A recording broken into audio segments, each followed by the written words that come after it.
Umanang ko niya futin to ni kamamangay uwawa no kairangay sa kako watatata umanang ko ni ufafue no liar ko ni umansel oh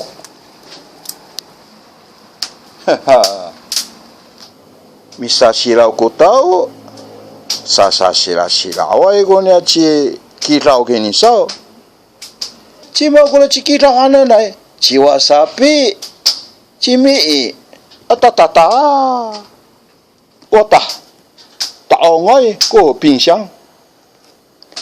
mamin nahatswa ko niya palunu pinsang, ila ko bansel, ila ko fafui, ila ko liung, watata, patsafay ko manhana, aya, tiprak sa takinisaw, yo. Kan nai kula piti perak ini sao mafanak ci kai nga ali ha hendak yo kan tang sa kani sao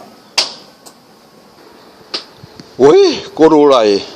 salah fei satu ami tang to sama ma anai hanan to ko namo yoriko ha hatine afuting